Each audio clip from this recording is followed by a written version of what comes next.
We come now to the second part of our introduction, which is going to be shorter and probably a little bit drier, but I think necessary for us to get a good grasp of what we're trying to accomplish in the book of Exodus. We're going to be focusing on the outline of the book of Exodus. We want to outline Exodus so that we understand what we're trying to accomplish and where we're trying to go. Now, the best way to outline, I think, the book of Exodus, and you can do this in many different ways, but I think fundamentally the easiest way to do that is to divide the book of Exodus up into two sections.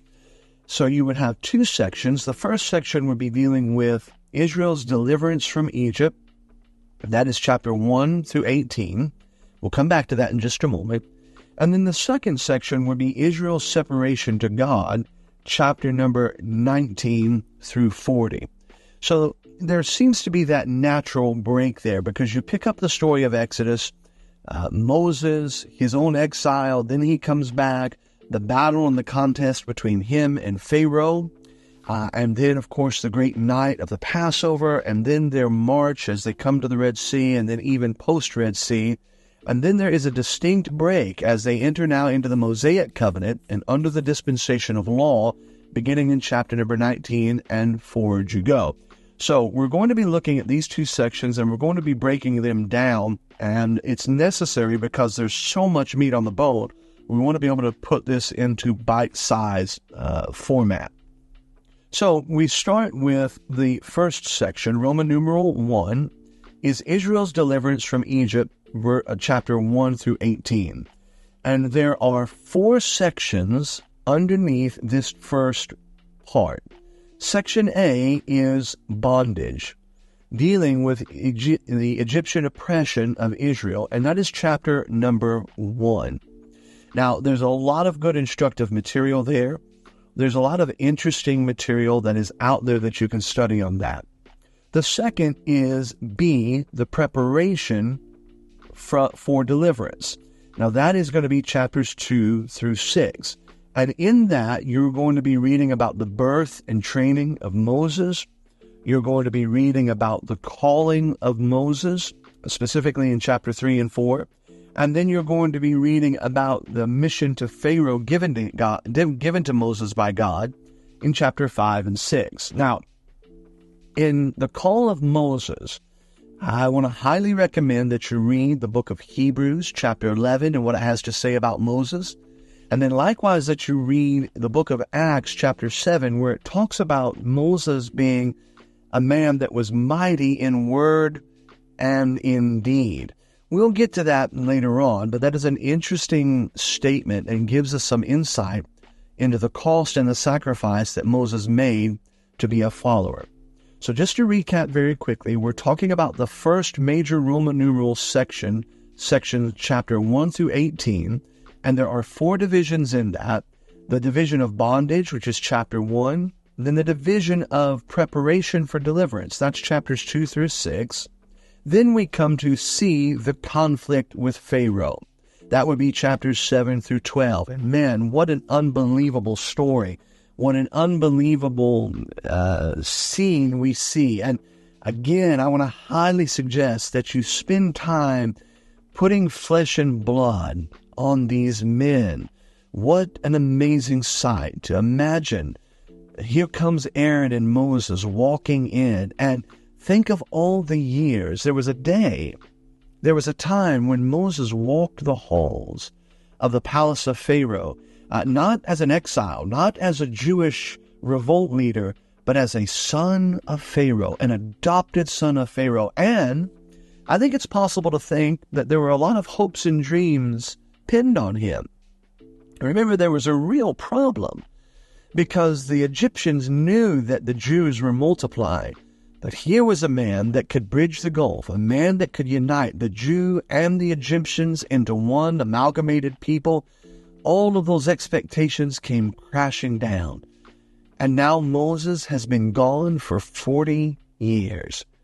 Don't you know it must have been an amazing thing when he walked through, where he used to run as a little boy through the halls? Don't you know it must have been an amazing thing?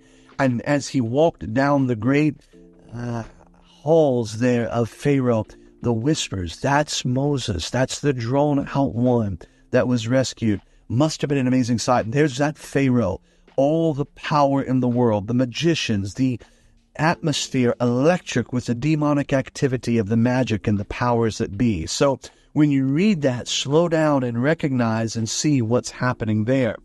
And then we come to the fourth division, and that is the march to Sinai. That's chapters 12, verse 37 through chapter 18, verse 27. And of course, that covers the three real major areas of that departure and that march to Sinai. It's the departure out of Egypt, and then the stages of the march, and then the organization of the people. So let's recap again very quickly. We say that the book of Exodus can be divided into two major sections. Section 1 is Israel's deliverance from Egypt, and that's chapter 1 through 18. Underneath of that, there are four major divisions. Division A is bondage. That's chapter 1. Division B is the preparation for deliverance. That's chapters 2 through 6. Division C is the conflict with Pharaoh, and that will include the plagues and the Passover, something you should highly focus on. And then section D, or division D, is the march to Sinai, and that includes those initials, the initial departure from Egypt, the stages of march, and the organization of the people. Now, that leads us right up to the second major division. Remember, we said there were two. The first is chapter 1 through 18. The second, Roman numeral, is Israel's separation to God, and that is chapter number 19 through 40. Now, very, very key, very, very important sections. And again, under this major division, there are four major divisions that we have. We're going to call them A, B, C, and D. So the first under this major division here is the giving of the law. A is the giving of the law, and that's verses 19 through 24.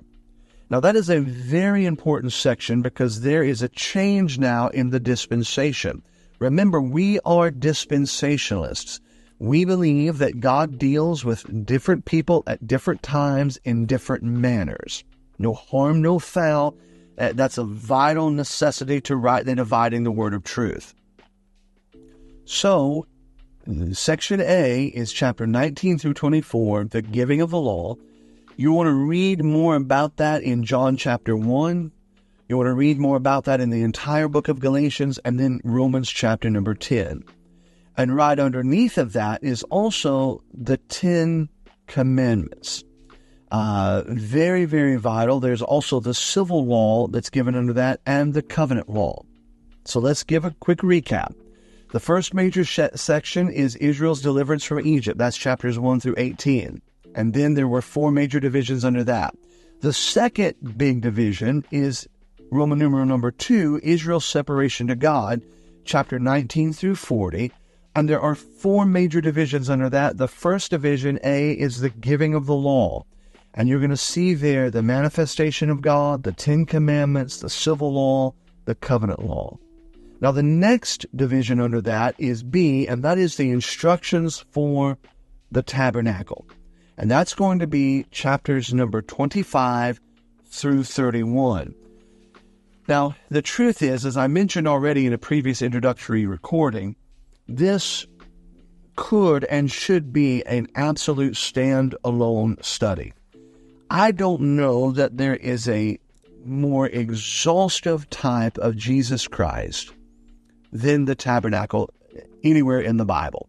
It is unbelievable, the layer upon layer upon layer of nuances, and not only do we see a type of Christ, but there is much information to glean about the nature of the universe, the nature of God, the nature of our own soul's fabric.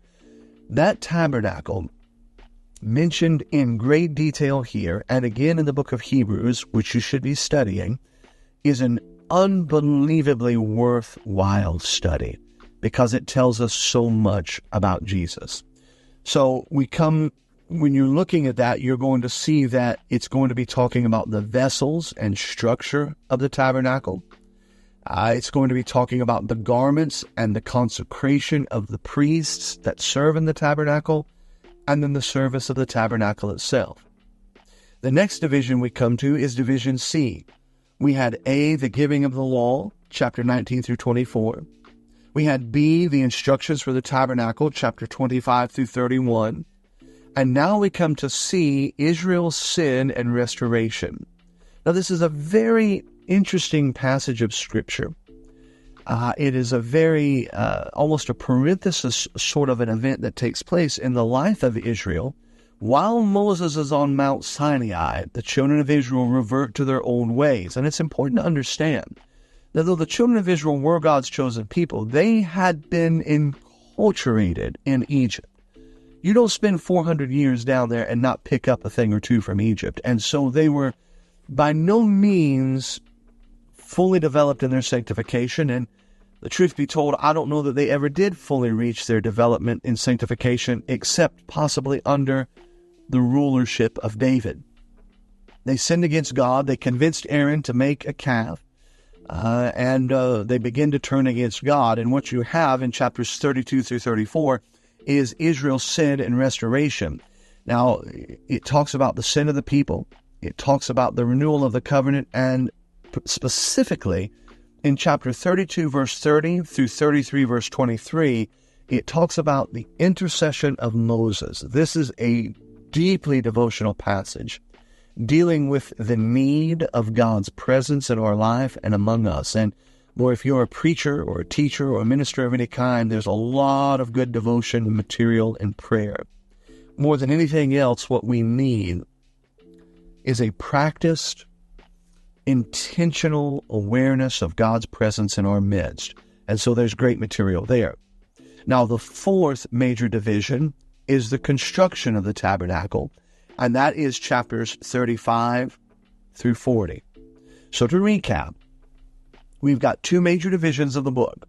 Division number 1, Israel's deliverance from Egypt. And under that heading, there are 4 divisions. A, bondage. B, preparation for delivery. C, conflict with Pharaoh. And then D, the ultimate march to Zion, which was the Passover, the deliverance, and the freedom that took place. That will bring us to our second major Roman numeral division. That's Israel's separation to God. That's chapters 19, really through 40. And there are likewise 4 major divisions under that heading. There is the giving of the law, the instructions for the tabernacle, Israel's sin and restoration, and the construction of the tabernacle. Now, just a few more quick notes that we'll hit by way of study, and then we'll be through with our introduction. There's so much meat on the bone of Exodus, but let me give you several readings that you should take a look at. The first is in Exodus chapter 28, and you'll note the phrase, minister unto me. You'll see that phrase crop up over and over and over. There's a lot of truth there about the focus of ministry. If we're not careful, we'll allow ministry to become selfish. We can also allow ministry to become others-ish. And by that I mean hyper-focused on others. All ministry, all service, all work must fundamentally begin with a desire to minister and glorify God. You're going to see that in the book of Acts chapter 13, while they ministered to the Lord in fasting and prayer. So that's reading number 1, beginning in Exodus 28. There's another reading in Exodus 30 that speaks to Aaron and the altar of incense, and there's a great picture there of Christ being our intercessor and praying for us. In Exodus 31, there is some great nuggets of truth about workers for the truth. Not everybody is a priest. Somebody has to build a tabernacle. And you can read Exodus 31 and pick up those nuggets and connect them to Romans chapter number 12 and 1 Corinthians chapter number 12, where there are varied giftings and administrations and helps within the body of Christ. Exodus 32 is the story of where Aaron formed the golden calf. And I'm simply going to give you a phrase, quote, nothing just comes out. read the story and see how Aaron describes how they came by that calf and how it really happened. Nothing just happens. We already mentioned Exodus chapter 33 and the necessity for God's presence. Exodus chapter 40 is a wonderful reading. You'll find over and over the phrase, they did what God commanded. I'm paraphrasing, but it's basically that. They did what God commanded, did what God commanded. Then the glory of God fell. A message all on its own right there that we can apply. So as we look at the outline, we can see that the book is divided up into two major sections. Each of those two major sections have four major subsections underneath of them, and they will lead you through the book and bring you to the end and give you a lot of material. Hopefully this introductory material has been of assistance and will help you, give you an overview. We'll begin now as we move forward in our next session, diving into the individual chapters and getting into the very nuts and bolts of this wonderful book of redemption.